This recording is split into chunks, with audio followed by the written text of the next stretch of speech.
Taala dengan taufik dan inayahnya dapat lagi kita bersama dalam majlis yang mulia ini. Mudah-mudahan Allah Taala mengampunkan dosa-dosa kita, dosa kedua ibu bapa kita, anak isteri kita, guru-guru kita, sahabat alai kita, jiran tetangga kita dan seluruh kaum muslimin muslimat mukminin dan mukminat. Diberikan keberkahan hidup di dunia dan akhirat. Diampunkan segala dosa kita, diangkat derajat kita berkat Nabi kita Muhammad sallallahu alaihi wasallam, dan mudah-mudahan kita dimatikan dalam husnul khatimah insyaallah. Amin ya rabbal alamin. الفاتحة إلى رسول الله صلى الله عليه وسلم ومن الأنبياء والمرسلين وآله وأصحابه أجمعين، ثم إلى سادتنا أبو بكر وعمر وعثمان وعلي وزياد وعثمان ورضا بن عبد الحسن والحسن إلى العاقل جابر صادق وذكر سيدنا علي ورجل نجد من بن ولي بن الحاج إلا الله ما يسر بن كتب محمد بن علي وعلوي وزين من شاب شعري وظالم فرج فسيدنا من لا أيسنا عبدنا وسلام على الله سلام على مسجدي واحد مسلم المولد من القديم أسينا محمد مسلم المولد من المولد أسينا إمام حجر الزقلاني وأسينا إمام علي ويفر يمكدع محمد أول الزقر طويلة ومن وضع الزقر وسكرا وأصل برشي ونظر الجنة علينا من بركاته وأسراره وأنواره ونعمته من الآخرة. ما إلى رسينا قد من مألا هذا كان شمس الجمعة محنبه الله كان ولا لتأخطر ويسر في بقى ذرية منها وسلم كرعات وبابتا كما بن عمل أهل علي مجابة أهل الأعمال أهل القادر ولم يصرف من الله العبث من كان عذر محبل من كان عادل محبل من العينات علي وجاب العلم الإنسان لا يدل فيها وأوصل ينظر من نظر الجنة علينا من بركاتهم وأسرارهم وأنوارهم ونباتهم وعلومهم في الدنيا والآخرة. ثم إلى سيد الفضل وجوجبك من سائر الحكم وسائر محمد بن سالم وسيدنا وضع بأننا من أشياء بأننا تشرك بالله والله لحتى سيد الحكم البر سيدنا خذوا الوجوب أبيان الحكم وسيد الرحمن بأهل وسيد وشيء الله بالطاعة الله كان في الكتبات وسيدنا حبيب الله بالفقه وكلمة الفقه والله بكلمة الفقه من الفقه وسيدنا حبيب أحمد أحمد الفقه وسيدنا حبيب الله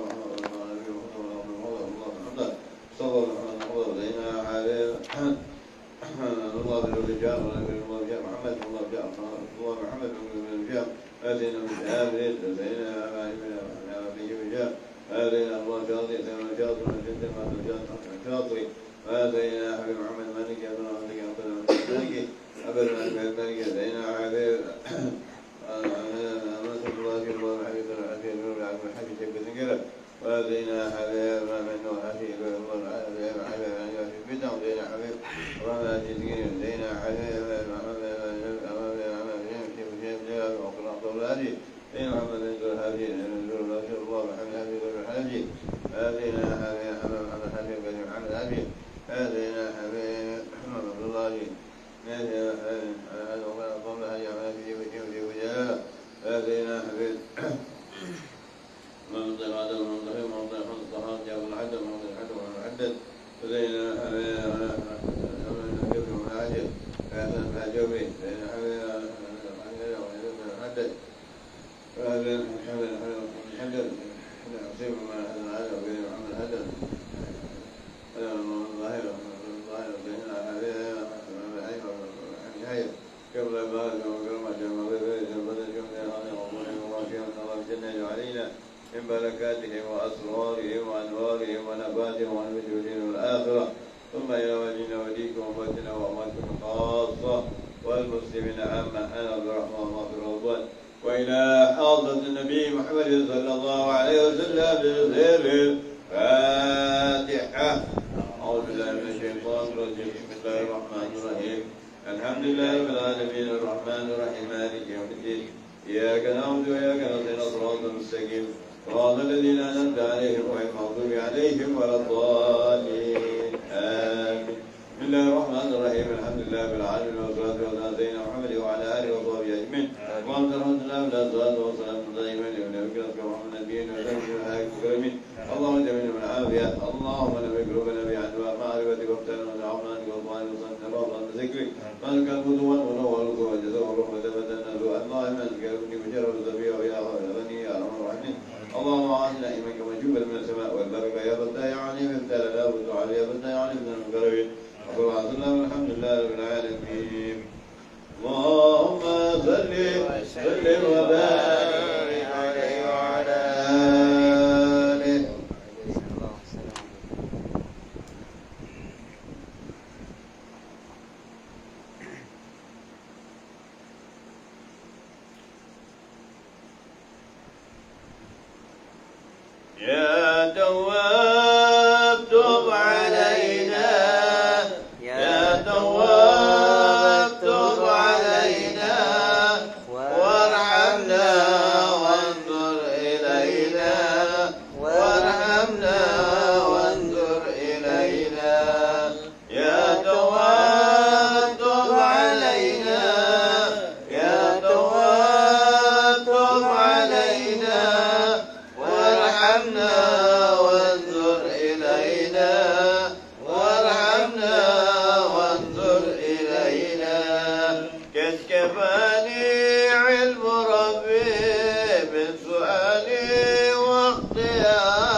دعائي وابتعالي شاهد لي بافتقاري يا تواب تب علينا يا تواب تب علينا وارحمنا وانظر إلينا وارحمنا وانظر إلينا فلعدا سر عدو في يساري وعساري أنا عبد سر فخري ضمن فقري وانضراري يا تواب تب علينا يا تواب تب علينا وارحمنا وانظر إلينا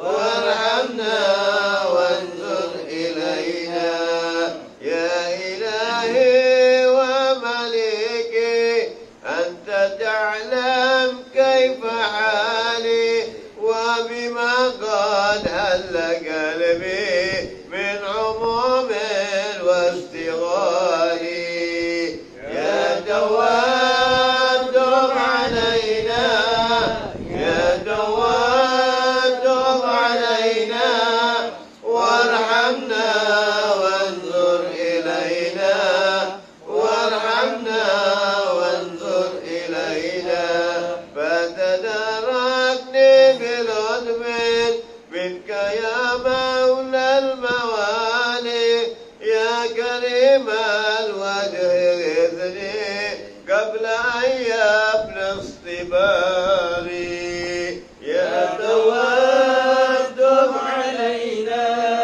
يا تواب تب علينا وارحمنا وانظر إلينا وارحمنا وانظر إلينا يا سريع الغوث غوثا منك يدركني سريعا يهدم العسى ويهدي بالذي أرجو جميعا يا تواب تب علينا يا تواب تب علينا وارحمنا وانظر إلينا وارحمنا وانظر إلينا يا كريما يا مجيبا يا سميعا يا عليما قد تحققت بعجزي وخضوعي وانكساري يا تواب تب علينا يا تواب تب علينا وارحمنا وانظر إلينا وارحمنا وانظر إلينا لم أزل بالباب واقف وارحمن ربي وكوفي وبوادي بطل عاقب فعجب ربي حكومي يا تواب تب علينا يا تواب تب علينا وارحمنا وانظر إلينا وارحمنا وانظر إلينا ولحسن الظن لازم وهو خلي وحليفي وأنيسي وجليسي كل ليلي والنهار يا تواب تب علينا يا تواب تب علينا وارحمنا وانظر إلينا وارحمنا وانظر إلينا حاجة في نفسي يا رب فاقضها يا حير ضاضي وأرسري وقلبي من هذا وشواذي يا تواب تب علينا يا تواب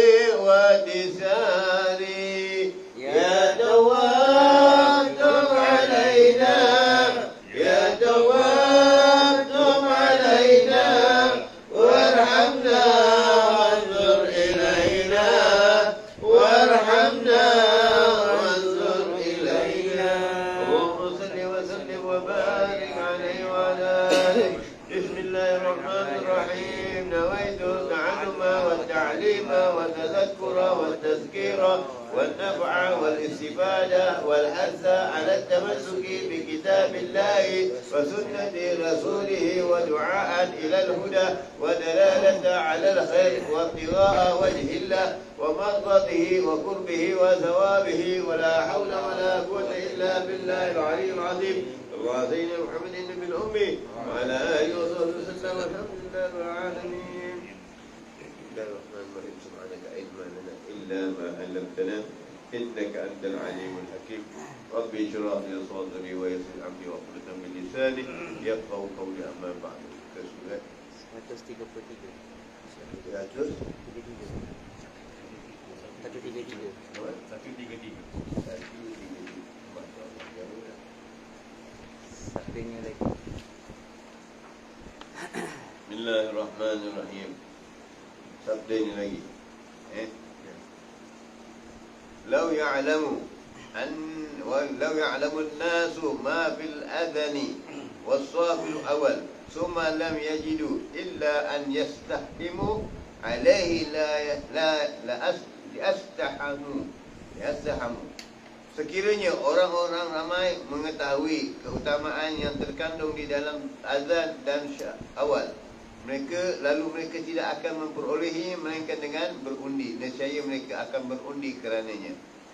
Jadi makna sini tuan pengarang menerangkan dari hadis Rasulullah SAW bahawa keutamaan saf yang awal, keutamaan saf yang awal. Kerana saf yang awal ni memanglah diutamakan dan dianjurkan oleh Nabi sallallahu alaihi wasallam. Jadi kalau mengetahui akan pahala saf yang awal, kerana saf yang awal tu pahalanya walau berjamaah 27 darjah, tapi saf yang awal tu pahalanya berlebihan. Begitulah mengikut saf-saf dan sebagainya. Kerana saf yang awal itu adalah saf yang seolah-olah merupakan benteng pertahanan yang paling kuat sekali. Saf yang awal tu merupakan orang-orang yang menghadapi benteng peperangan. Maknanya sebab di bawah seorang ketua ataupun penghulu perang ataupun panglima perang.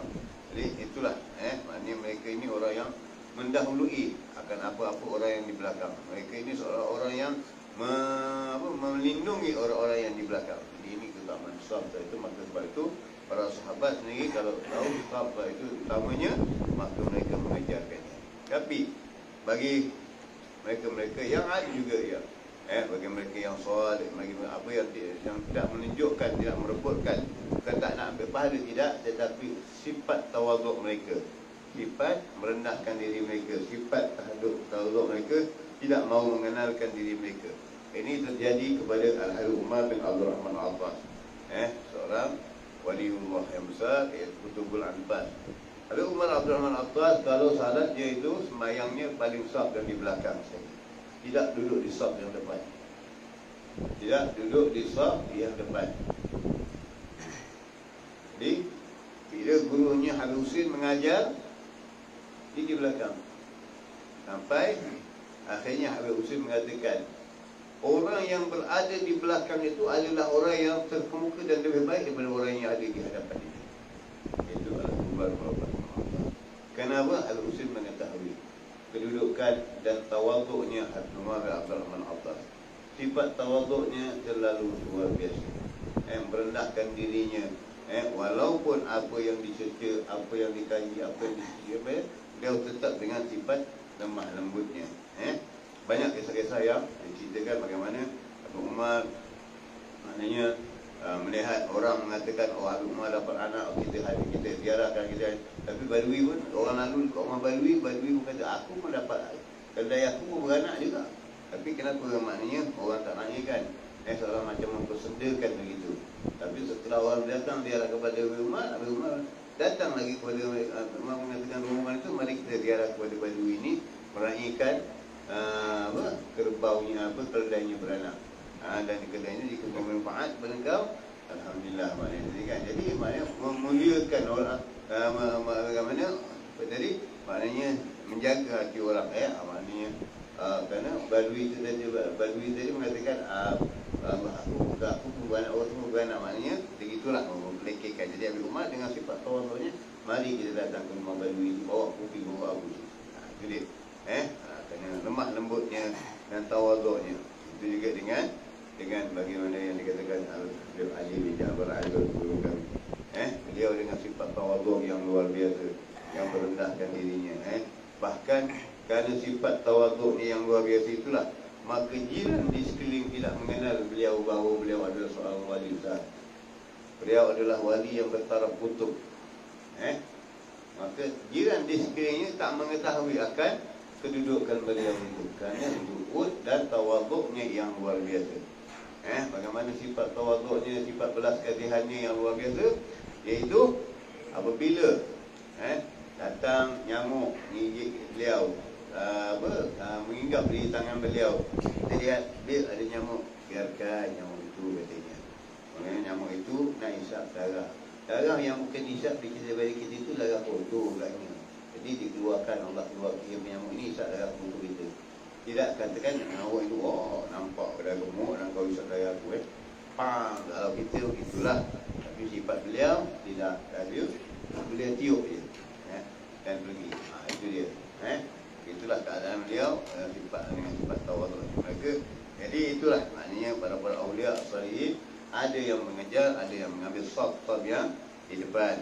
Mereka itu yang ada, yang dianjurkan, memang dianjurkan saf-saf di depan. Tapi ada yang juga mereka itu yang tawaduk, ada yang tidak mahu juga duduk di hadapan orang ramai, kerana mereka seolah-olah mengatakan diri mereka itu tidak layak. Bagaimana guru kami Al-Habib Abdul Ghazir sendiri bin Ahmad bin Muhammad Al-Haddad Condet, beliau kalau ada majlis yang ada maulid je, kadang beliau itu duduknya di belakang. Pernah waktu kami menghadiri satu majlis bersama beliau duduk bukan masuk dalam majlis, beliau duduk di tepi parit, sama-sama dengan kita duduk di tepi parit. Apa kata beliau? Di sinilah tempat kita yang kita layak, dan ilmu kita hanya di sini. Begitu tawaduk ni beliau. Beliau alim, habis Quran, orangnya luar biasa dengan hal-hal yang luar biasa, tetapi tidak menunjukkan diri dengan sifat tawaduknya. Tak mahu dia menunjukkan hal siapakah beliau itu. Itulah mereka ini. Jadi lantaran itu, jika anda ingin berada di saf awal untuk memberi kelebihan dan keutamaan, maka hendaklah anda datang lebih awal sebelum orang ramai berdatang berebut-rebut ke situ. Jadi nak saf awal, terutama sekali pada hari Jumaat, nak saf awal, tapi datang lambat, lepas tu langkah-langkah orang. Satu. Yang keduanya, melintasi depan orang yang yang sedang salat. Ini adab. Kata Nabi SAW, kalau orang tahu balasan ataupun seksa orang yang melintasi di depan orang yang sedang salat, kalau orang tahu balasannya, pedihannya, maka dia tidak akan berlalu di hadapan orang salat itu. Bahkan dia itu sanggup berhenti selama 40 tahun. Tunggu sampai orang selesai, salat tak akan berhenti melintas.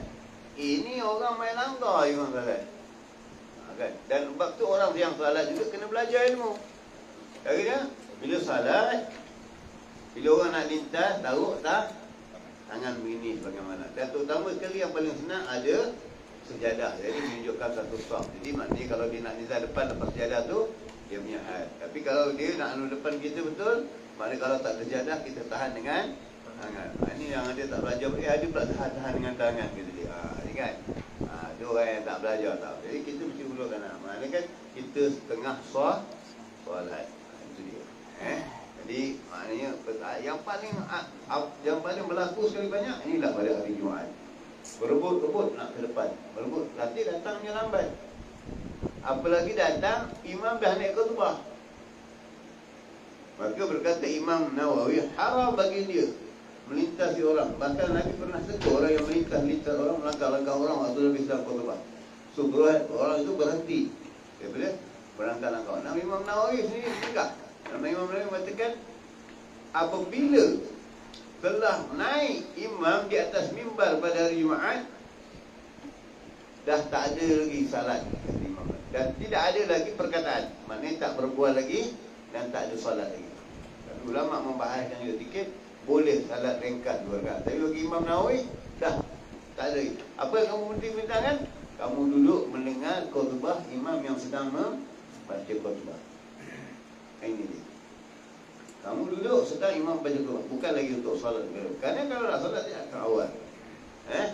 Jadi ini yang paling berlaku sekali pada hari Jumaat. Berebut-rebut, langkah-langkah.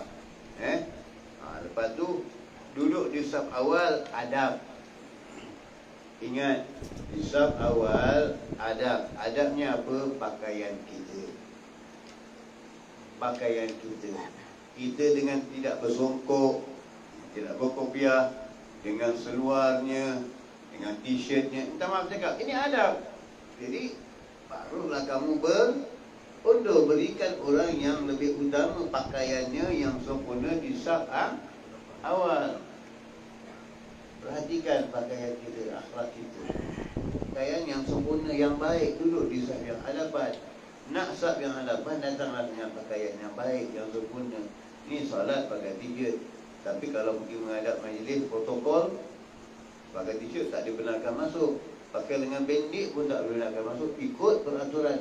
Tapi adab dengan Allah SWT, menghadap Allah Ta'ala, solat tak pernah mengikut peraturan. Bahkan ulama' mengatakan jika kita solat dengan lengan pendek sekalipun, makruh. Dengan lengan pendek pun sah, tapi makruh. Sebab nampakkan aurat. Lengan pendek ini hanya pakai baju untuk tidur. Dengan namakan top itu, sok itu ialah baju untuk tidur. Jubah itu yang panjang. Ini dia. Peringatan ulama. Jadi fikirkan adab kita dengan Allah Subhanahu Wa Taala. Kalau kita kurang adab dengan Allah Subhanahu Wa Taala, bagaimana kita akan beradab dengan manusia? Bagaimana kita akan beradab dengan manusia kalau kita tidak beradab dengan Allah Subhanahu Wa Taala? Kita tak diktirafkan, kita tidak dididikkan, tidak diajarkan dengan adab yang sempurna. Bagaimana adab kita dengan Allah Subhanahu Wa Taala? Itulah dia. Kemudian maka hendaklah datang awal, baru lambat. Jika ia datang lambat, sedang orang lain lebih awal berada di saf awal, mungkin sekali ia akan melangkah kepada orang ramai itu hingga menimbulkan rasa kurang senang dari mereka itu. Ini satu, maka yang demikian itu adalah terlarang. Ini langkah kepada orang satu. Satu lagi yang paling berbahaya sekali hari ini terjadi. Orang sedang baca Quran, dia langkah. Ini adab yang paling tak ada adab sekali. Orang sedang baca Quran, dia langkah. Nak saf yang awal, datang awal. Jangan langkah-langkah orang. Tak tahu macam kira langkah kepada orang ada kuliah. Tetapi ini langkah Al-Quran. Kadang-kadang orang sedang membaca ini. Mana adab kita? Jangan sampai kita merebut ke yang hadapan, tetapi kita dalam keadaan yang berbahaya. Kemudian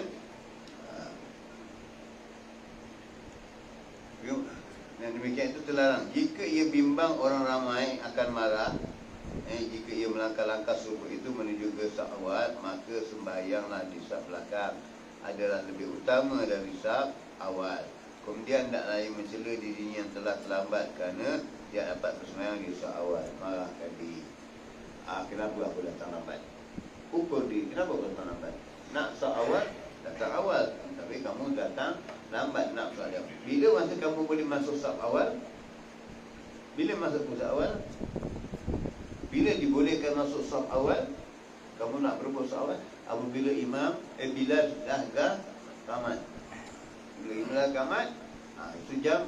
Kalau kau masuk salat, bangunlah cepat-cepat. Kalau kamu ada saf yang lapang, yang kosong, masuk. Tapi hari ini pula terjadi juga saf yang di depan ada kosong, tak masuk. Dia tolak dia. Masuklah. Akhirnya makan itu kosong. Apalagi dulunya semayang renggang-renggang, tak rapat. Alhamdulillah hari ini rapat. Syukur Alhamdulillah. Dulu renggang-renggang, jarang-jarang. Yang jarang itu siapa yang duduk? Syaitan yang duduk. Jadi semayang bersamaan dengan syaitan.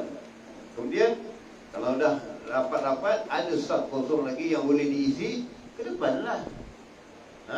Tolak yang ni depan lah. Tapi cuba kat depan tu, kamu dapat maju ke hadapan tu, kata ulama, kata orang, oi, kalau kau maju setapak lagi kat depan tu, tengah-tengah tu ada harta karun, ataupun ada, kalau kamu sampai itu ada pembagian harta yang kasih kalau kamu ke depan. Nescaya kamu akan ke depan. Tapi pahalanya untuk kamu ke depan tadi ditolak-tolak kerana tak tahu manfaatnya. Tetapi bila sebut kalau ada hadiah, kalau ada apa, oh, dunia ke depan cepat. Ini kita. Bila nak masuk salat je, kamat je, dia tolak dia. Kelaziman kita. Masuk terus, jangan tolak-tolak lagi. Kerana bagaimana yang terjadi bagi kepada orang-orang yang datang kepada seorang guru. Tuan, kami ingin mempelajari ilmu yang Tuan katakan Ismullah Azam. Tolong ajarkan saya Ismullah Azam. Boleh kata tuan guru itu, aku mengajarkan Ismullah Azam dengan satu syarat. Apa syaratnya? Syaratnya hendaklah kamu berjamaah selama 40 hari berturut-turut dengan tidak melepas takbiratul ihram bersama imam. Hendaklah 5 waktu itu berturut-turut selama 40 hari, dan hendaklah syaratnya bersama imam dalam mengangkat takbiratul ihram. Jadi simpulan ini buat sampai hari yang ke-30, alhamdulillah semua. Masuk hari yang ke-40, waktu subuh saja. Waktu subuh dia tersedar lambat sikit. Bergegas-gegas dia ke masjid. Nak cepat ke masjid. Bergegas dia ke masjid. Tapi bila di masjid, wudu tak ada. Nak kena ambil wudu. Muazzin dah azan. Lepas azan nanti tak lama lagi sembahyang sunat dah kamat. Dia belum lagi ambil wudu. Maka tergesa-gesa dia datang ke masjid nak ambil wudu. Sebab nak solat bersama dengan imam dalam waktu, bersama imam dalam takbiratul ihram tadi. Kalau makna kamu lepas takbiratul ihram, kamu badal, tak akan dapat apa yang kamu nak. Maka sekolah ni pergi ke masjid, sampai pergi timba nak ambil air. Timba yang naik permata. Oi, aku nak air, bukan nak permata. Bum, lemparkan ke dalam air. Lempar kali kedua, zoom, angkat, emas. Aku nak air, bukan nak emas. Dia lemparkan lagi. Zoom yang ketiga, ambil air.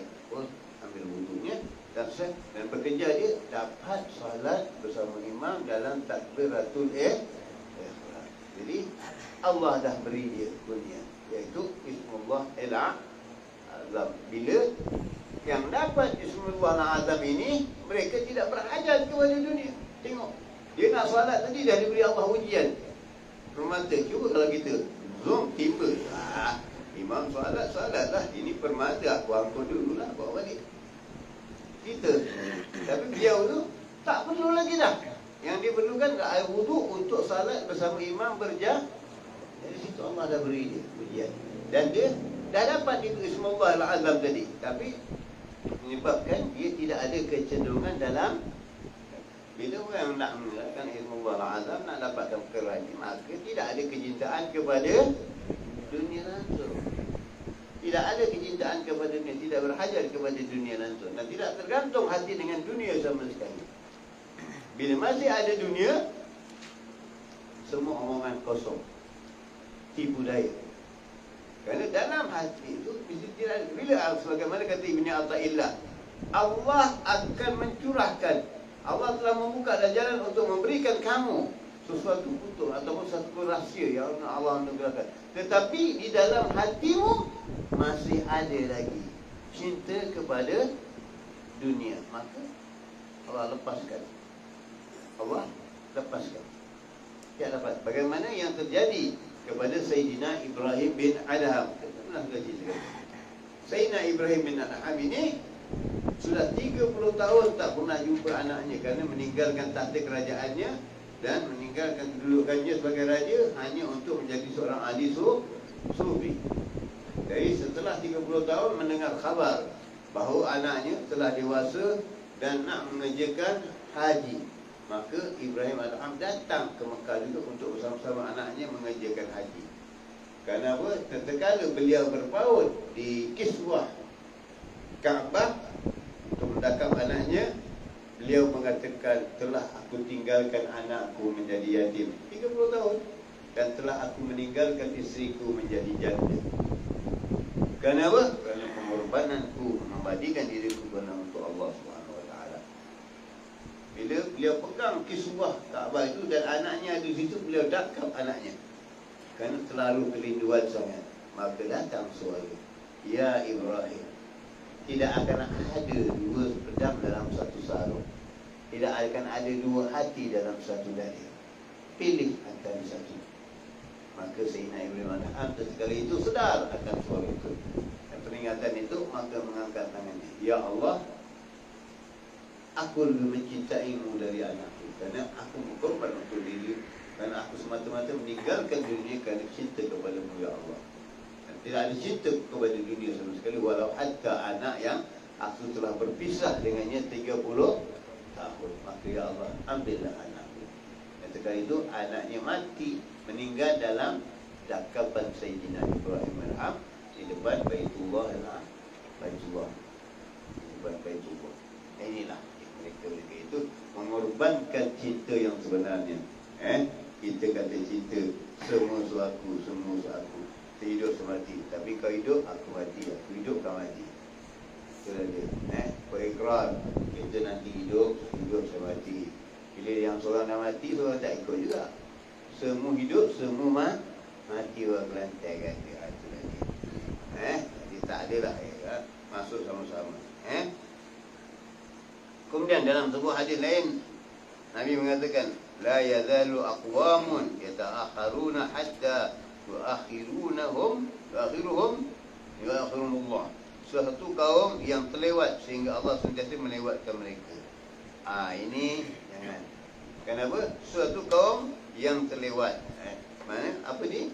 Kita lalu datang lewat semayang. Satu, datang awak nak dekat imam dah naik khutbah, ataupun sengaja duduk lagi lah, imam belum sembahyang, bayang imam belum khutbah lagi, kita duduk sembang-sembang dululah kat luar minum air dulu. Ada pula rugi. Ada pula rugi.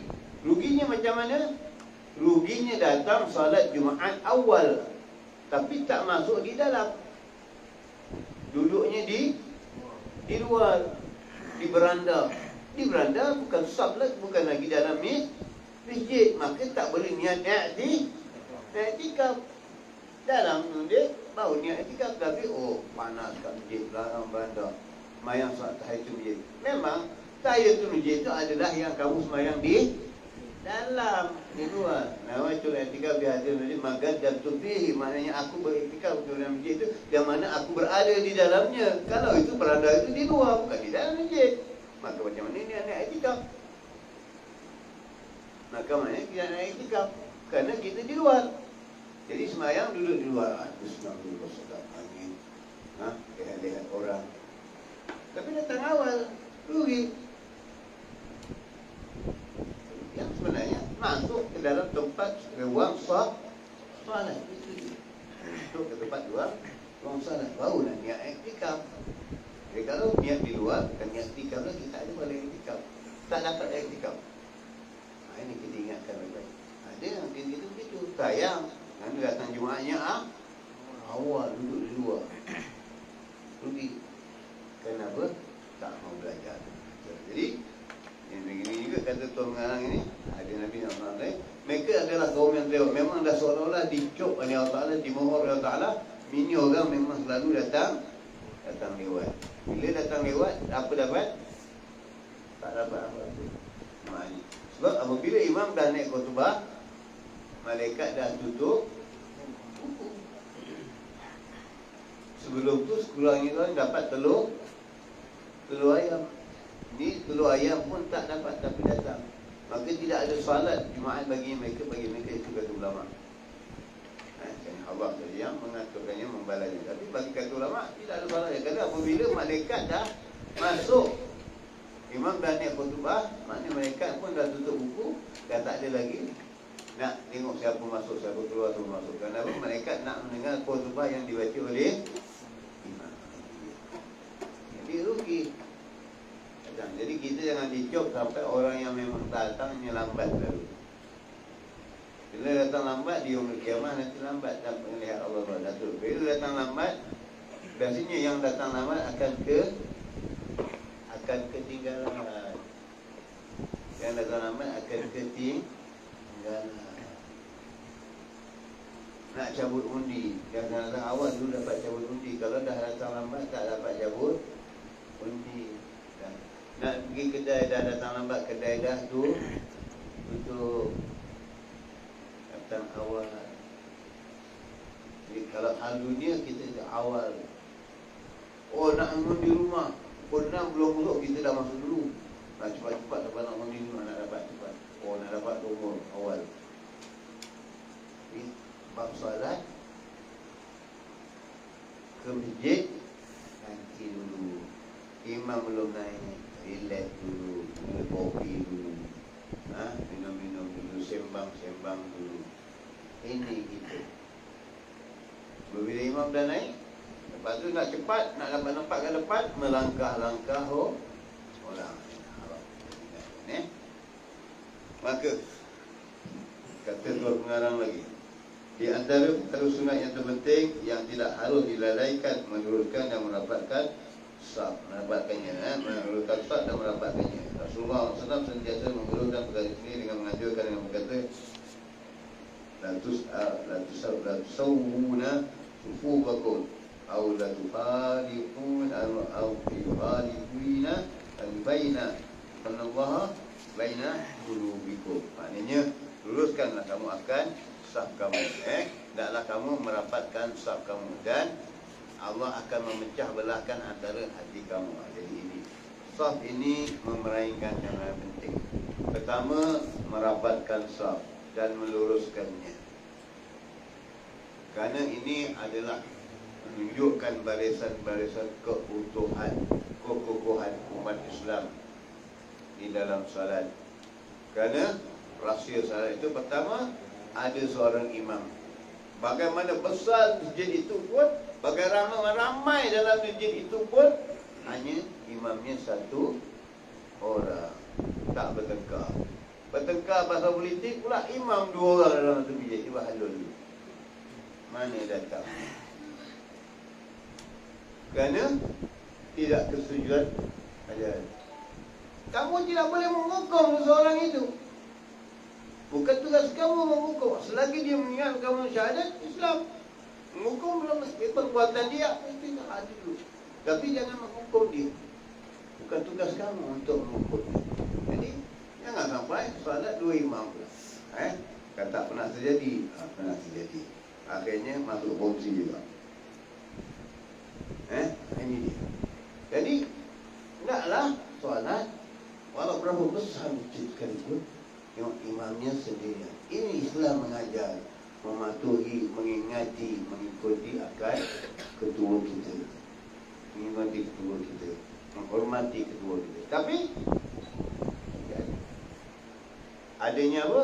Peringatan dari Allah SWT. Adanya peringatan dari Rasulullah, iaitu apabila ketua kita tersilap atau terlupa, maka berhak makmum itu menegur. Imam terlupa saf, makmum tegur dengan baik, subhanallah, niatnya yang baik. Dan niat nak menegur imam itu pula bukanlah niat semata-mata untuk menegur, tetapi niatnya pertama kerana Allah, nak menyebut nama Allah. Begitulah dilatih hidup kita di luar solat. Perbuatan kita taklah dibuat dulu niatnya kerana Allah, bukan kerana sesuatu dulu. Niat kerana Allah dulu, baru sesuatu yang kita nak buatkan. Ini dia. Jadi itu. Jadi arahnya satu dimulai. Bermakna Islam itu sebagai satu lambang penyatuan.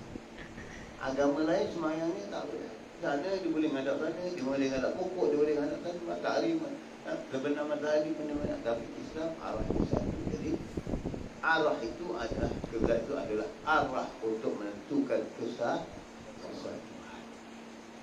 Islam ini bersatu, kesatuan. Tetapi Islam juga yang dipecahkan menjadikan umat Islam itu tidak bersatu. Sebab apa tidak bersatu? Kerana ditegur oleh para ulama. Ulama dah menegur siang-siang. Sekejap saya satu hari pernah mengatakan kepada jamaahnya, rapatkan saf, luruskan saf, dan mana yang dulu ke depan. Kalau tidak, kamu akan dipecah-pecahkan nantinya. Yang pecahkan nanti. Rapatkan saf, luruskan saf, dan duduk sama-sama seganding. Seganding, duduk berganding, rapat. Kalau boleh lagi rapat, lagi bagus. Ganding. Kalau tidak, maknanya ada tempat ruang untuk tasyahud awal dan sebagainya. Tapi rapatkan semua. Baik. Biar tangan ini ataupun bahu ini bersentuhan. Itu menunjukkan mahabbah, kasih sayang. Begitu juga adabnya di situ. Adabnya di situ apa lagi? Jangan mengutamakan diri sendiri. Apa macam ini utamakan diri sendiri? Bila berlaku sahab, kamu dulu di saat yang sama, jangan baca Fatihah. Bismillahirrahmanirrahim. Alhamdulillah rabbil alamin arrahmanirrahim maliki yaumiddin. Yang orang sebelah bismillah. Tak lepas-lepas lagi. Sebab gangguan daripada kita. Jadi sebab itu bacalah dengan untuk yang kamu dengar sendiri. Bukan Bismillahirrahmanirrahim alhamdulillah. Imam depan mendengar, betul tak? Jangan ada. Kerana yang duduk belakang imam, dia baca kuat, imam tak fikir. Aku dah baca surah dulu kata imam. Sebab dia dah baca lagi. Imam pun lupa. Jadi ini mengganggu orang. Ini adab. Inilah Islam, suruh maaf, soal semuanya kerana menunjukkan adab, kesatuan, supaya Islam itu tidak terpecah. Tetapi para mereka Yahudiyah, Nasraniyah dan Majusiyah nampak kesatuan umat Islam, maka dipecah-pecahkan umat Islam dengan dijarakkan salat, dengan dijarakkan mereka ke masjid, dengan dijarakkan mereka, tidak digalakkan mereka ke masjid dan sebagainya. Ini amalan-amalan Yahudi, Nasrani dan Majusi. Kerana tahu Islam kalau bersatu, kekuatan Islam itu luar biasa. Keyakinan padu terhadap umat Islam. Tetapi mereka tidak mahu Islam itu padu dan kekuatan umat bersatu. Maka inilah jalan-jalan yang mereka pecahkan. Pengamalan inilah yang mereka pecahkan. Akhirnya bersalaman takut, bersangka buruk. Kenapa? Kerana takut wabak, penyakit dan sebagainya. Ia memberi penyakit siapa? Ia menyembuhkan siapa? Kenapa mesti takut? Kenapa mesti takut? Makan kedai orang tak pernah ragu-ragu. Bersih tak dia tu masak, racun tak dia tak pernah ragu. Tetapi bila nak bersalaman ragu. Bila nak bersalaman ragu. Bila nak bersabahar ragu. Makanan yang mengambil kedai orang, bersih tak bersih, tak pernah ragu. Tak pernah sangka buruk, tak pernah stop. Best. Sampai mamak keluar peluh pun bagus. Kan? Oh, nikmat. Buat roti prata, peluh menjurah. Oh, nikmat. Kebersihan tak ada. Kenapa gitu? Ini tak pernah ragu. Jadi inilah dia. Islam kajian berukhuwah dan sebagainya. Kemudian katakan oleh Tuan Pengarang lagi, sabdanya yang lain, inni lara syayatinu tadkhulu min halalil subuh. Sesungguhnya aku selalu melihat syaitan masuk ke sela-sela. Jadi Nabi nampak bila renggang, syaitan duduk di antara yang kosong itu. Hari ini berlaku tak kita dulu? Berlaku. Jadi mereka mengalahkan syaitan duduk. Bila syaitan duduk antara sela, maka ikutlah mereka perbuatan syaitan. Jadi tak salah lah. Memanglah salah bersama dengan Tuan. Ini mereka Yahudi, Nasrani, Majusi nampak perkara ini. Maka itu sebab mereka jalankan perkara-perkara ini supaya orang Islam tidak bersatu, supaya orang Islam tidak meyakini di antara satu sama lain. Supaya dalam Islam antara sini meragukan antara satu sama lain. So, dalam tak nak takut, tak meragui. Oh, aku salah dia konflik. Oh, aku salah dia ni. Apa? Bodoh. Kerana bersangka kamu adalah dengan apa yang kamu sangka. Aku adalah dengan apa yang kamu sangkakan. Maksudnya, jika ada renggang di antara saf tersebut, oleh itu hendaklah berbaris rapat sehingga bahu yang satu menyentuh bahu yang lain. Kerana terlalu rapat. Hendaklah juga tidak ada seorang yang terdepan dan seorang lain terbelakang. Itulah yang sunnah yang harus diambil berat. Sebabnya lurus sama depan, ikut barisan yang betul. Yang ada minta buka ini ke depan sikit. Jadi kalau lah barisan lurusan tak lurus, macam mana hati nak lurus? Kita suruh rapat dan sikit gini-gini pun tak menjaga dia. Ini kemudian para imam atau lebih utama mengingatkan makmumnya dari mengingatkan kaum muslimin yang lain. Sebab mereka itu adalah pasukan atas kebajikan dan takwa, yang mana mereka telah firmankan wa ta'awunu 'ala birri wa taqwa wa ta'awunu 'ala ismi wal udwan.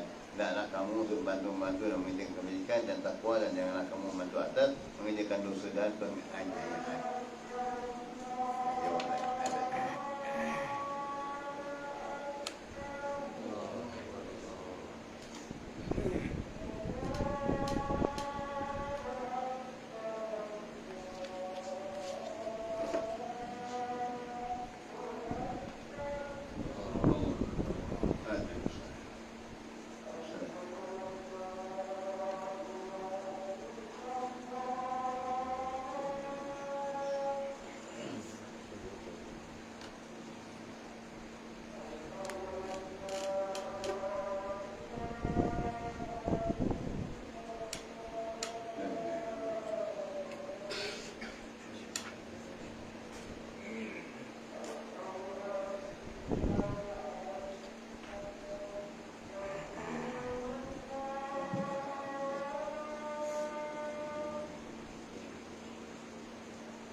membantu dalam mengerjakan kebajikan dan takwa.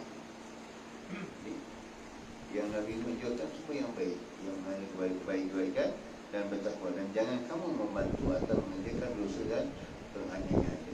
Kalau apa yang kamu tinggal, yang kamu tinggalkan apa yang telah diajarkan oleh Rasulullah SAW adalah seorang kamu mengerjakan dosa dan kamu membuatkan satu penginayatan. Firman Allah mengingatkan sendiri. Kalau kita bersekutu, kita taklah pakai bersekutu. Hendaklah anda datang awal supaya dapat tempat solat awal dan kemudian meratakan saf dan merapatkan diri. Moga-moga Allah merahmati anda. Sebenarnya sunnah ini adalah di antara sunnah-sunnah Rasulullah SAW yang hampir lenyap.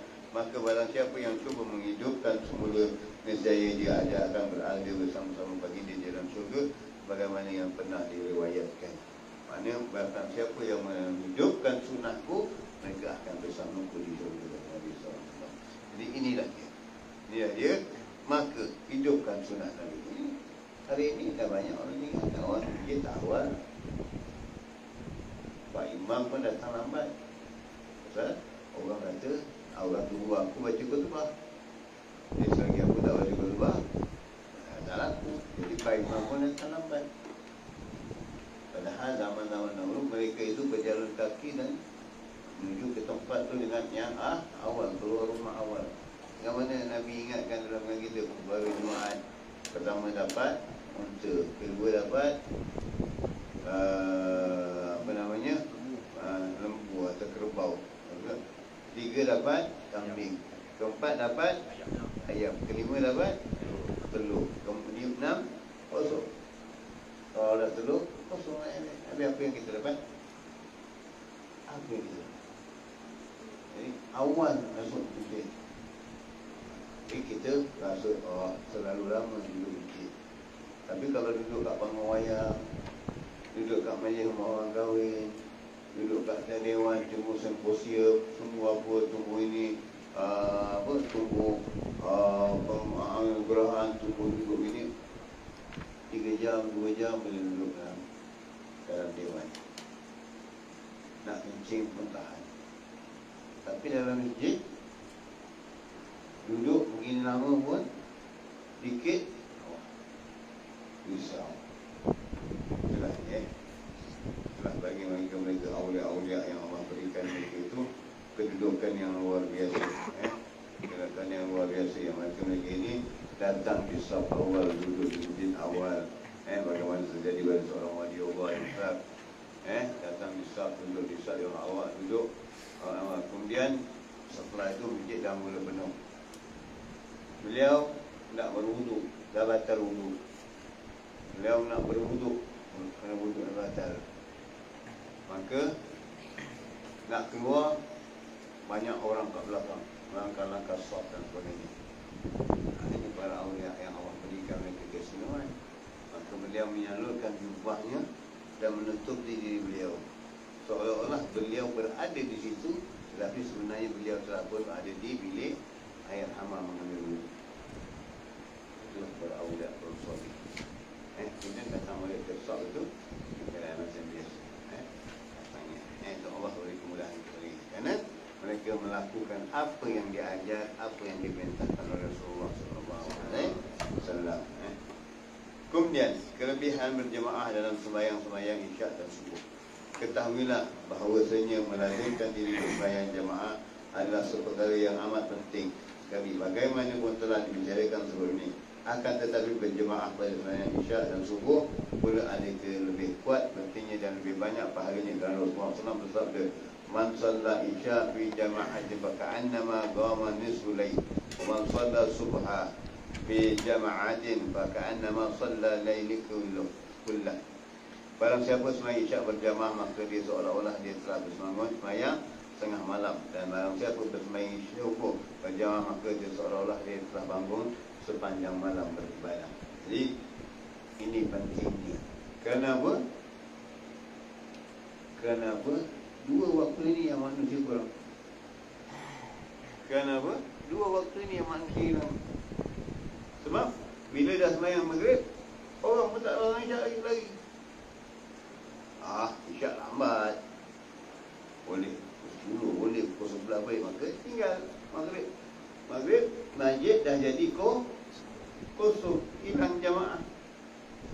Tak ada maghrib pula, tak ada aktiviti, tak ada mengingat, tak ada zikir, tak ada apa. Yang ada apa? Yang ada perbualan, duduk kat luar isap rokok, tunggu isyak. Anak kuliah dekat luar tak apa.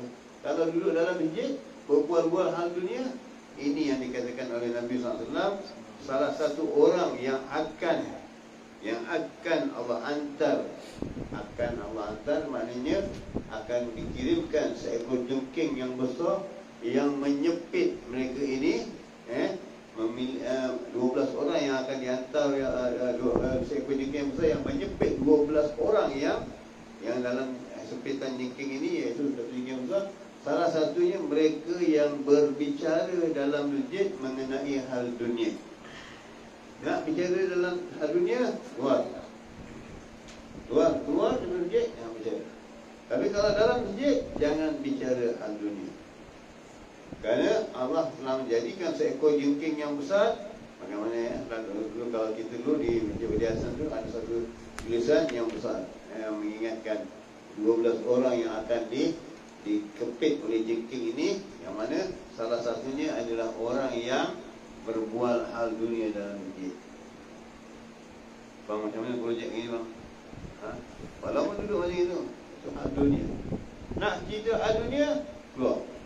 Ini dalam masjid orang tengah berzikir macam ini projek kita nak jadi. Macam dah jumpa Datuk, dah jumpa ni. Ada dalam zikir, dalam apa? Pembicaraan. Kalau tak nak, bagaimana begitu juga dengan Maulid Nabi SAW. Berkata Syekh Abdul Bari, kata Syekh Abdul Bari banyak Idrus, beliau mengatakan, apabila masuk ayat maulud, hendaklah kamu tumpukan hatimu dan tumpuanmu kepada selawat Maulid Nabi SAW. Jika kamu kira ada perkataan yang lebih baik dari itu, maka kamu keluar dari maulud kamu. Kerana macam maulud, main telefon, apa khabar? Ada benda gini. Aku belum ya. Matikan semua sekali. Jangan ada lagi benda. Jangan ada hubungan luar. Kalau ada hubungan luar, mana itu perkataan lebih baik dari majlis itu, kamu keluar. Kata Syekh Abdul Bari. Kamu keluar. Jangan duduk Nabi. Kalau itu perkataan bersawab Nabi itu lebih baik, tinggalkan dunia sementara saja. Berapa lama kamu duduk dalam majlis? Tinggi 1 jam. Itu dia selesai. Lawaklah cerita hal dunia. Ini dia tegak. Kerana tak menghormati majlis. Kerana ada bagaimana kita akan mendapat nikmat, dan bagaimana kita akan mendapat kasih sayang Rasulullah, dan bagaimana kita akan merasa hadiran Rasulullah SAW, sedangkan dalam maulid kita berbicara. Bagaimana kita akan merasakan kehadiran Nabi SAW? Kerana kita berbicara. Padahal kalau maulid itu lebih indah, lebih baik daripada perkataan kita.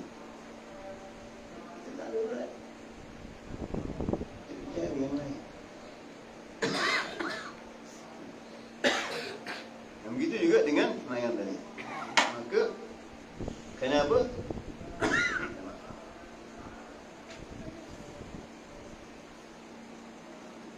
Kerana subuh dah sedia maklum, memang payah. Nak pergi subuh memang payah. Namun saat subuh dah Allah Akbar, oh sekejap lah. Kira habis terus. Subuh pun awal. Lazim, maknanya dua salat ini yang kurang jemaah. Dua salat ini yang paling kurang jemaah. Kerana lepas orang salat maghrib, orang keluar. Pergi mana?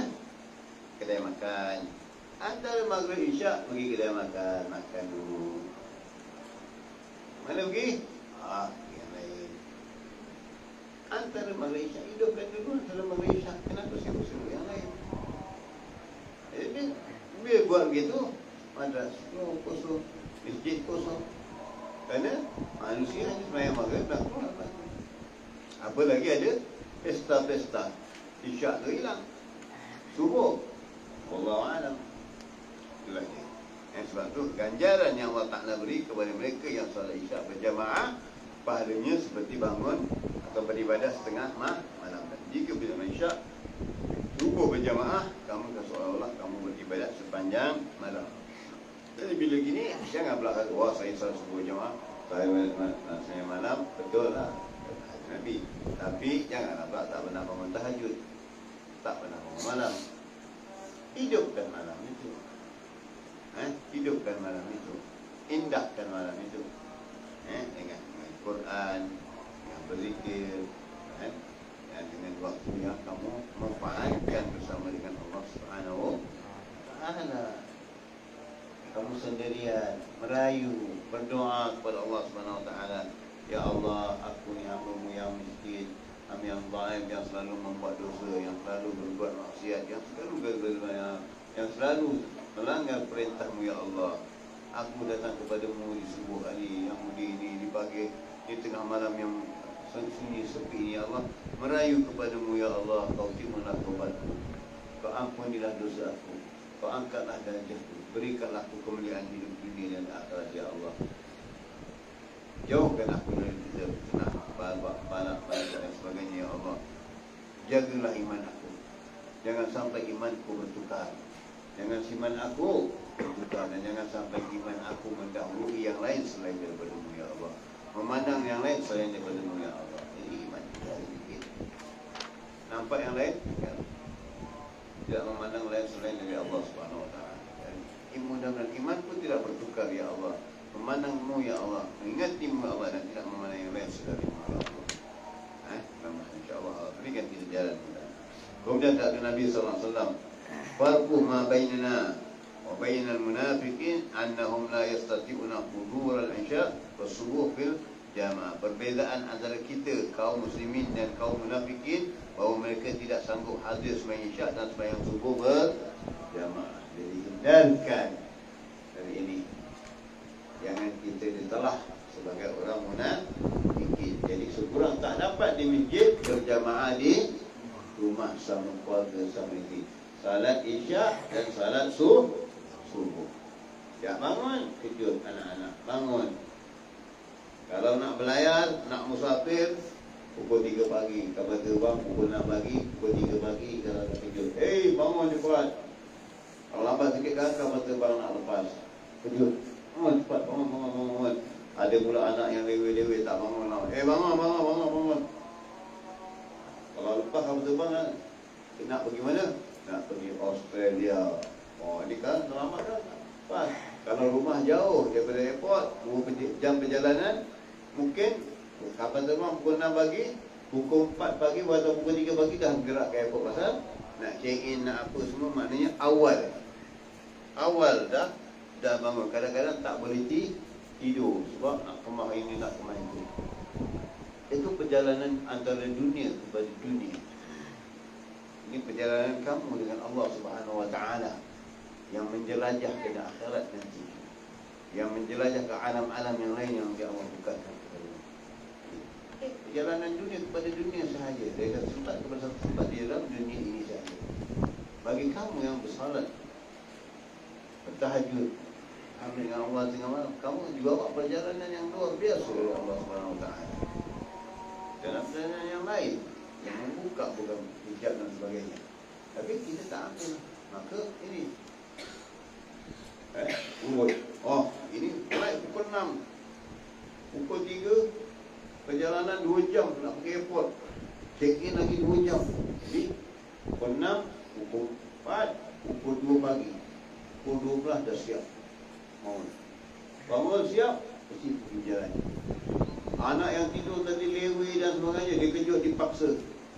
Tapi pernah tak kita kejut anak kita, paksa anak kita di tengah malam, Quran, bangun salat. Quran, bukan kata bangun salat, Quran, sahur. Tak payah sahur dah malam tadi bah.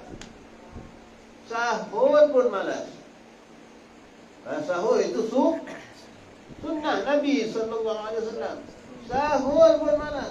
Dah pukul 12 tadi dah sahur, tak payah, tak payah. Abah jangan kejut saya lagi, saya nak tidur ni. Tak nak sahur lagi. Ini yang terjadi pada kita ini. Kita tak melatih anak kita. Baik, bila bangun sahur itu, doa waktu sahur itu mustajab. Mohon kepada Allah. Di waktu sahur itu Allah datang kepada bumi ini. Allah mendatangi kepada bumi ini. Maka mohon kepada Allah Ta'ala apa yang kamu kehendaki. Tapi tidak. Oh, jangan mengosor ni. No, malas jangan mengosor, penat. Dah niat dah semalam tadi. Itu juga mayang tak pernah terawih, lupa niat. Sebab terawih tu lepas terawih orang ada niat. Jadi tak puasa besok. Pasal tak terawih. Jadi niat setahun sebulan. Sebulan tu mazhab Imam Hanafi. Kalau kamu lupa boleh. Tapi kalau boleh, kamu setiap malam disuruh niat. Kalau Imam Syafi'i, kamu mazhab Syafi'i. Tak nak hidup. Tadi nak pergi Australia tadi, pukul 12 dah kejut. Oh, siap orang. Marah anak buat marah. Tahajud tak pernah kejut, tak pernah marah. Tak pernah nak curah air atas muka dia. Weh bangun. Tapi kita kalau nak terbang, weh kalau aku curah air kau, macam mana? Perbezaan kita di sini nampak. Perbezaan kita di sini nampak. Dengan hal dunia dengan hal akhirat. Anak pula, oh ya bangun, macam. Tapi kalau alah buat nak tidur ni, semayang je. Mana-mana Habib Ghazali bin Ahmad Sagaf dilatih beraya dari umur 5 tahun dah bangun tahajud malam. Habib Ghazali Sagaf guru kami 5 tahun dah dilatih oleh ayahnya Imam bin Sahil. Dilatih oleh ayahnya bangun umur 5 tahun bangun tahajud. Kita 40 tahun, 50 tahun tak bangun tahajud lagi. Yang bangun terkejut. Itu yang kita bangun. Tahajud tahajud. Tahajud kata Allah. Kamu datang kepada orang yang bertahajud. Wah, apa bertahajud kepada Allah Ta'ala kan? Apa yang kamu nak minta kepada Allah Ta'ala? Tapi tak ada. Maka lepas itu, pergi ke airport. Ada seorang kerja lambat. Akhirnya check-in tak dibenarkan. Sebab terlambat. Pintu gate dah tu tutup nak check-in. Kaunter dah tutup nak check-in. Maka marah anak. Kau punya masalah, kita tak dapat nak pergi. Kek-kek dah duduk. Tiket dah angus dan sebagainya. Destinasi yang nak dituju tak dapat. Tetapi boleh beli tiket lain. Boleh beli yang lain untuk kamu pergi. Boleh pasport kamu. Tapi kalau dari hari kiamat, kamu tak dibenarkan masuk. Pasport kamu tak ada. Tak ada job. Kaunter kamu dah tutup.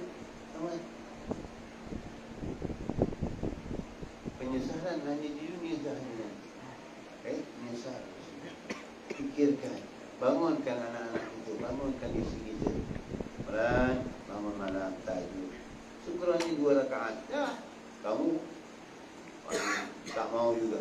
Selalu nak tidurlah. Tapi sekurang-kurangnya bangun. Salat kita ingatkan. Tapi tak ada. Kita pun bukan tak ada. Kita pun sama. Kursi tidur sama-sama. Dan tak bangun tahajud. Bila dah ada bangun tahajud, soalan jamaah pun untuk subuh pun dah tak ada. Kalau saya dah lambat, agak juga lah. Abang main ni, saya main ni. Kenapa? Kerana tergesa-gesa. Tak ada preparation. Bila tak ada preparation, kerja terburu-buru.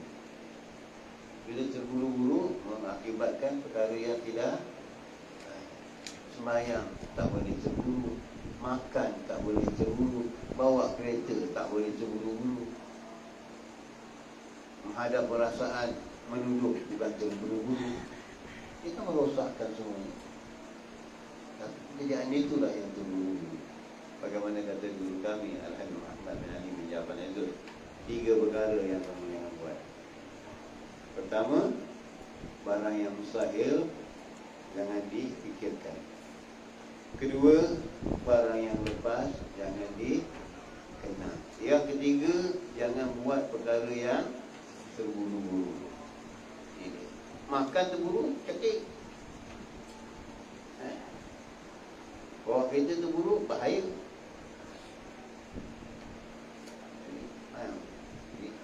Hendaklah kamu jangan terburu. Yang pun tak boleh terburu. Kerana bila terburu-buru tak ada tamah Tamanina, boleh tak tamanina? Tak. Siapkan, aturkan. Kemudian kita ambil sikit lagi. Berkata Nabi SAW lagi,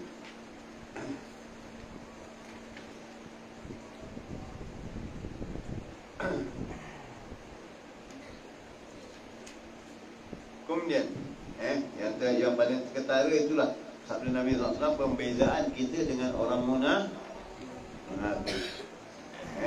Memang biasanya orang munafik ini tidak salat berjamaah, khususan pada waktu isyak dan pada waktu subuh. Jadi hindarkan diri kita dari sifat munafik. Hindarkan diri kita dari sifat munafik dengan melakukan salat berjamaah isyak dan subuh.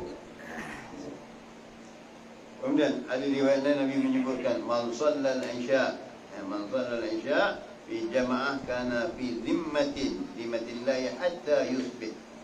Wa man shallal subha fi jamaah kana fi zimmatillahi hatta yumshi. Barang siapa yang sembahyang isyak berjamaah, nescaya dia akan dilindungi Allah dari Allah hingga waktu pagi. Dan barang siapa sembahyang subuh berjamaah, nescaya akan dilindungi Allah hingga waktu petang. Jadi fil masa wal asar. Fil masa sabah wal masa. Ini maknanya itu yang diadakan oleh Allah dan dalam Rizul Latif. Maknanya barang siapa yang sembahyang isyak berjamaah dari malam tadi sampai subuh, Allah lindungkan. Jadi dijauhkan dari malapetaka, dijauhkan segala bala, dijauhkan. Pernah teman kami seorang orang baik, beliau terlibat dalam satu kemalangan. Beliau mengatakan kepada kami, Beb, benar Beb, kenapa anak terlibat dalam kemalangan ini? Sebab anak tak sempat berjamaah. Anak tinggalkan isyak berjamaah. Kerana dia tinggalkan isyak berjamaah, tidak ada peliharaan Allah dari malam sampai ke pagi.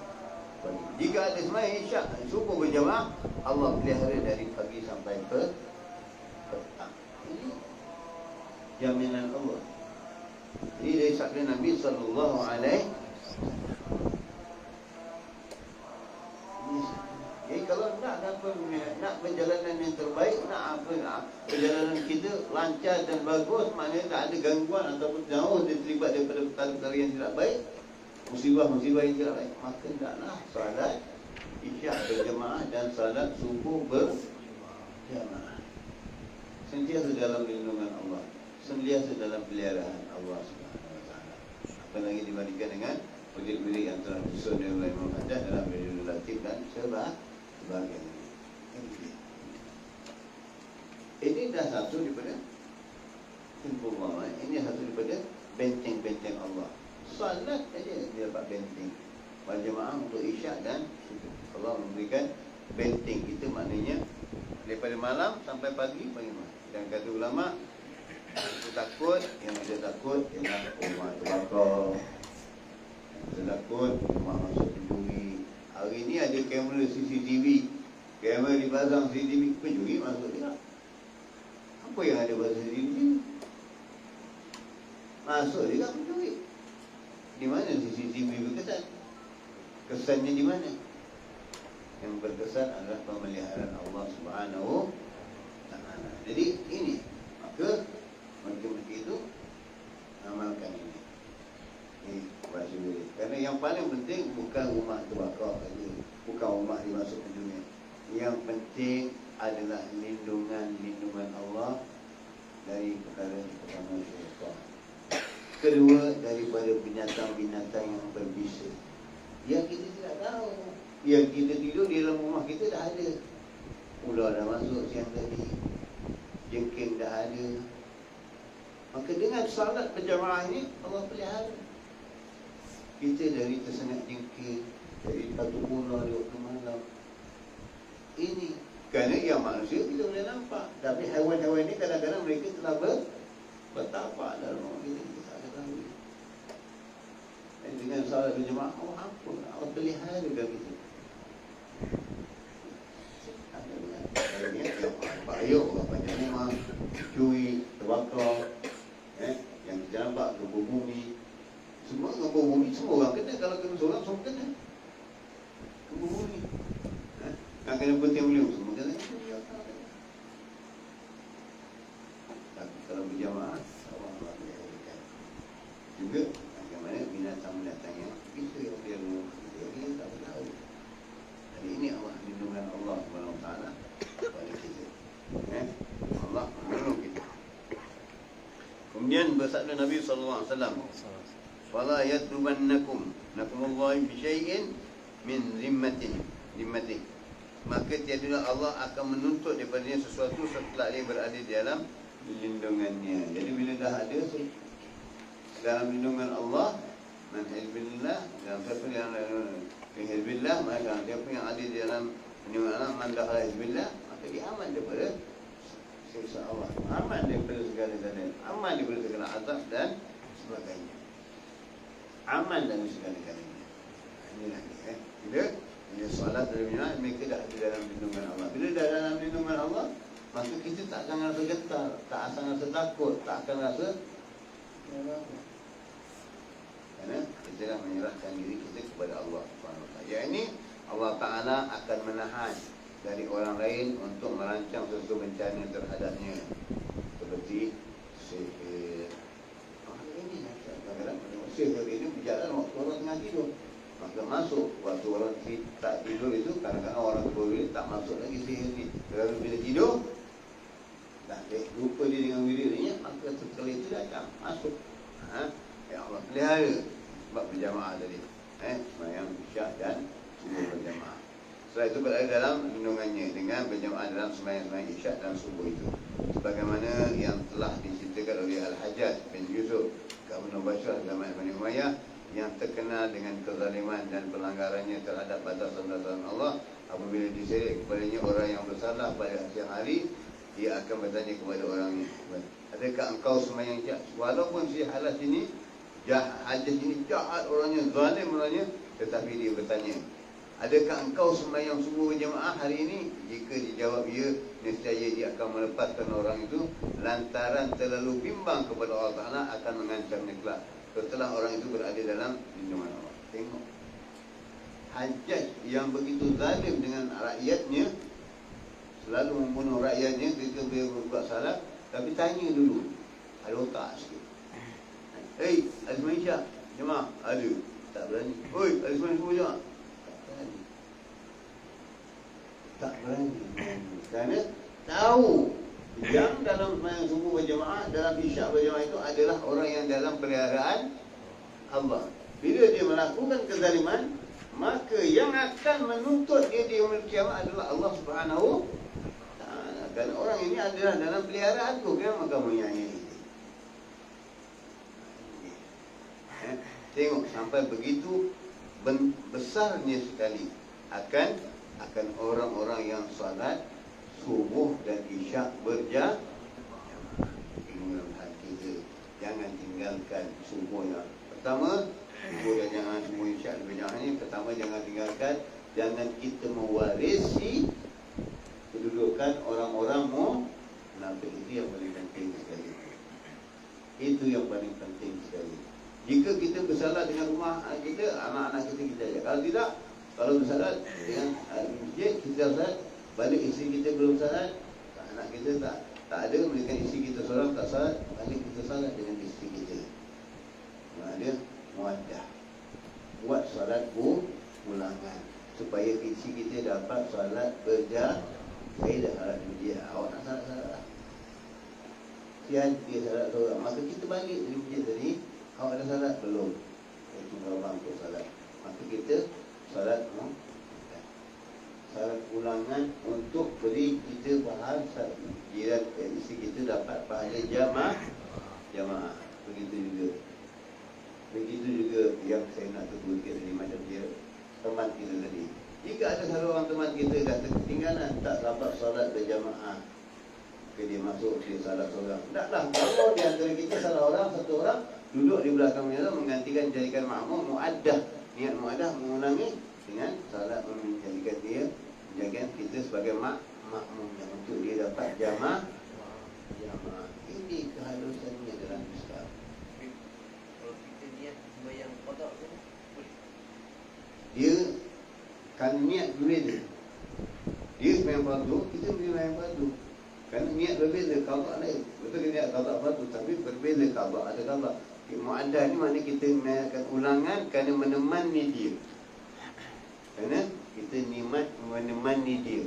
Kerana kesiankan dia sembahyang solat. Tak dapat pada jamaah. Ini yang dianjurkan oleh Islam. Jadi bila masuk teman kita, seorang tak ada jarak, ajar temani kita. Alhamdulillah, ya, Alhamdulillah di Melaka kami ajar begitu. Alhamdulillah, bila ada yang itu, mereka teman. Mudah-mudahan hari ini insyaAllah kita belajar juga. Kesiankan yang datang tak dapat jamaah. Itu utamakan. Yang kita aku dah salat, tak payah salat. Tidak, itu muaddah. Sebab tu ada salat. Begitulah juga kita dah salat di masjid, kita balik ke rumah tanya isteri kita dah salat belum. Kalau kita salat, kita tanya perempuan tak boleh jadi imam. Jadi kita terpaksa jadi imam, kita niat muaddah, dia ikut belakang sebagai mak.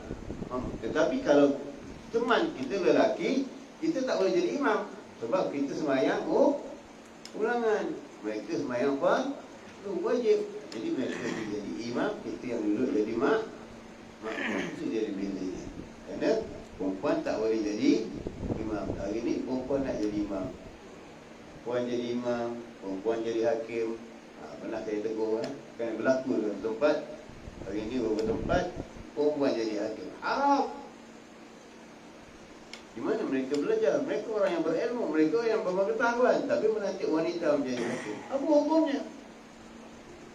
Apa hukumnya? Wanita tak boleh menjadi hakim dan tak boleh menjadi qadhi untuk menikahkan orang. Bagaimana boleh menjadi hakim dalam membicarakan hal-hal mahkamah syariah? Haram. Mereka yang buat begini tanggunglah. Dan inilah yang Allah Ta'ala kata, mereka itu disusah dalam ilmu pengetahuan. Mereka tahu. Mereka dia tahu dalam ilmu pengetahuan, tapi tak mengamalkan apa yang ada dalam pengetahuan. Mereka jawab dengan Allah Subhanahu Wa Ta'ala. Sebab tak ada wanita yang boleh jadi hakim syariah. Itu hakim mahkamah biasa, itu cuma masalah. Dalam syariah, wanita tak boleh jadi imam. Maka sama wanita boleh, wanita sama lelaki tak boleh. Wanita tak boleh menceraikan lelaki. Permintaannya mereka menjatuhkan talak. Yang mereka ini lelaki.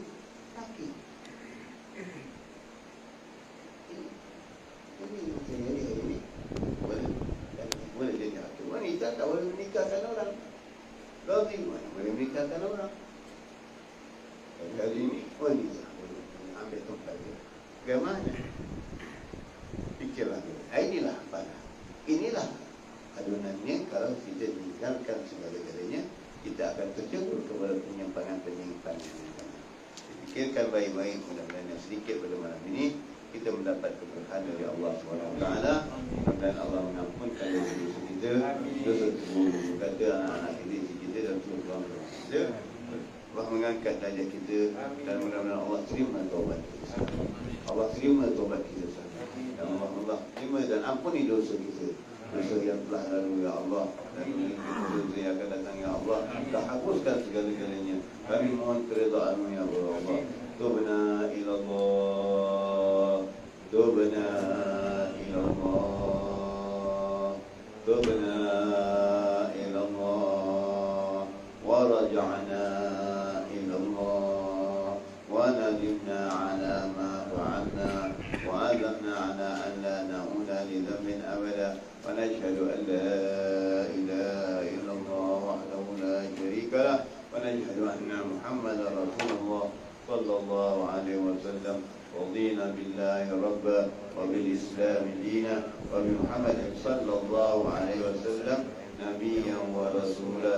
اللهم صل وسلم على سيدنا محمد وعلى آله وصحبه وسلم والحمد لله رب العالمين. يا ربنا تركنا في أننا تركنا وأننا أسرفنا على لقى أشرفنا فاكتب علينا توبة تغسل كل حوبة واستر لنا عورات وآمن الروعات واغفر لوالدينا ربي ومولودينا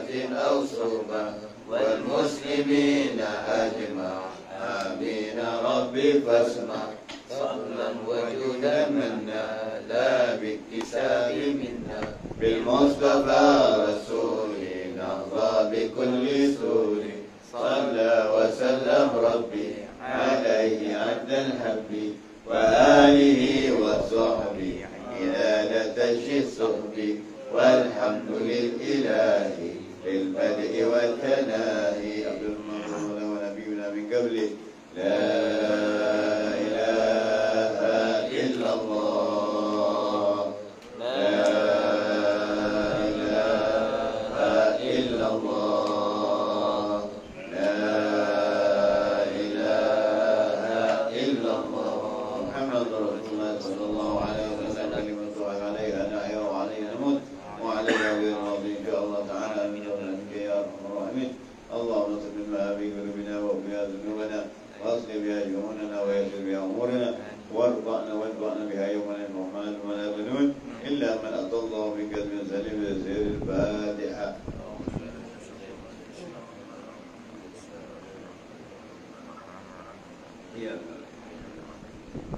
غير المغضوب عليهم امين بربنا تقبل منا انك انت التواب الرحيم تواب يا الله يا سلام آخر دعوانا الحمد لله رب العالمين تقبل الله منكم ومنكم تقبل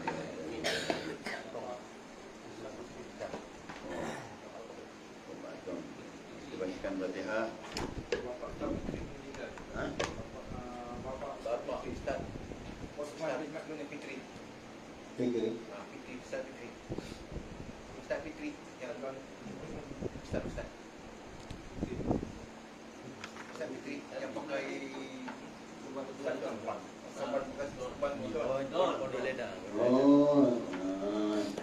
Kat ni bibir yang ni anak yang dulu tu yang macam kat ni apa? Rambut tu. Saya tu. Apa ya ialah kami nak. Jadi kita mohon kepada Allah Taala mendoakan sahabat kita kayak ni Pak Tong, Pak Tong namanya Nimo bin Maria, bukan Nimo binti pasal laki-laki kita ada binti Nimo bin Maria, Maria kita ada ibu dengan keyakinan. Mudah-mudahan Allah berikan dia kesihatan, sifat sepenuhnya baik sekalian dan sembuhkan panjang umurnya dalam taat kepada Allah Subhanahu Taala dan Allah memahaminya dan tidak menyukar imannya, memberikan orang yang sabar menerima takdir Allah Subhanahu Taala dengan penuh keyakinan dan penuh kesabaran dan Allah memberikan keampunan kepadanya dan Allah mengangkatkan derajatnya berkat Nabi kita Muhammad sallallahu alaihi wasallam. Al-Fatihah.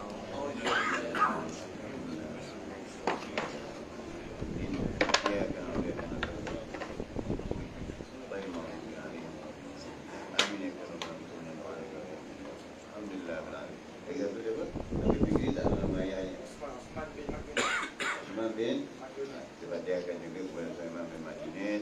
Mudah-mudahan Allah rahmat rohnya dan mudah-mudahan dia tergolong dari orang-orang yang saleh. Amin. Dan mudah-mudahan dimasukkan dalam kubur dia dengan penuh cahaya, diberikan keselamatan, jauhkan daripada bara dan fitnah kubur dan fitnah akhirat berkat Nabi kita Muhammad sallallahu alaihi wasallam. Al-Fatihah.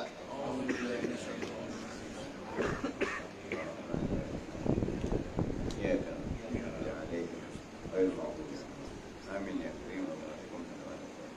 Alhamdulillah. Alhamdulillah minkum.